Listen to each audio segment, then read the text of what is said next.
राधे राधे।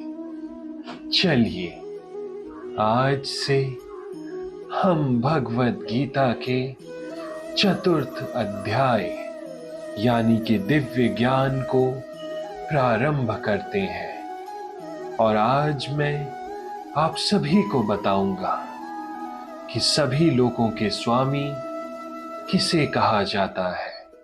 मिलकर बोलिए राधे राधे।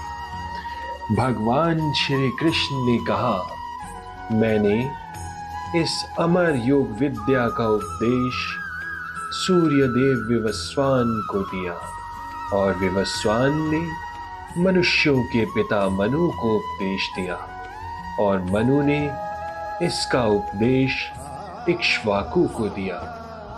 यहाँ पर हमें भगवत गीता का इतिहास प्राप्त होता है। ये अत्यंत प्राचीन बताया गया है। जब इसे सूर्यलोक इत्यादि संपूर्ण लोकों के राजा को प्रदान किया गया था। समस्त लोकों के राजा विशेष रूप से निवासियों की रक्षा के निमित्त होते हैं।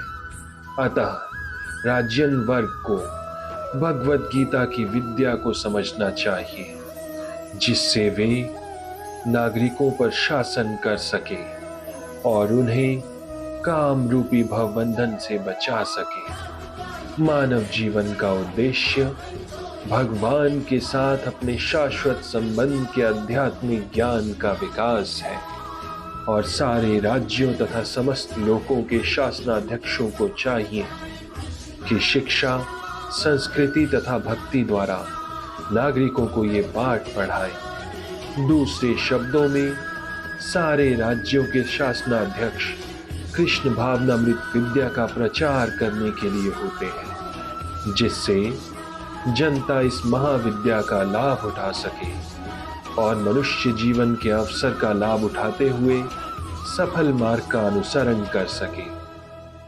इस मनवंतर में सूर्य देव विवस्वान कहलाते हैं, यानी सूर्य का राजा, जो सौर मंडल के अंतर्गत समस्त ग्रहों, समस्त लोकों का उद्गम है।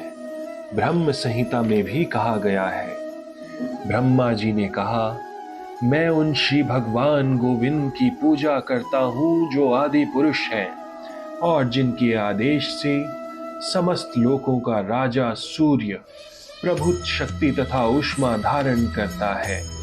ये सूर्य भगवान के नेत्र तुल्य है और ये उनकी आज्ञा अनुसार अपनी कक्षा को तय करता है। सूर्य सभी लोकों का राजा है तथा सूर्य देव विवस्वान सूर्य ग्रह पर शासन करता है, जो ऊष्मा तथा प्रकाश प्रदान करके अन्य समस्त लोकों को अपने नियंत्रण में रखता है। सूर्य कृष्ण के आदेश पर घूमता है और भगवान कृष्ण ने विवस्वान को भगवत गीता की विद्या समझने के लिए अपना पहला शिष्य चुना। राधे राधे। अतः गीता किसी मामूली सांसारिक विद्यार्थी के लिए कोई काल्पनिक भाष्य नहीं, अपितु ज्ञान का मानक ग्रंथ है जो अनंत काल से चला आ रहा है। त्रेता युग के आदि में विवस्वान ने परमेश्वर संबंधी इस विज्ञान का उपदेश मनु को दिया और मनुष्यों के जनक मनु ने इसे अपने पुत्र इक्ष्वाकु को दिया। इक्ष्वाकु इस पृथ्वी के शासक थे और उस रघुकुल के पूर्वज थे जिसमें भगवान श्री राम ने अवतार लिया। इससे प्रमाणित होता है कि मानव समाज में महाराज इक्ष्वाकु के काल से ही भगवत गीता विद्यमान थी। राधे राधे।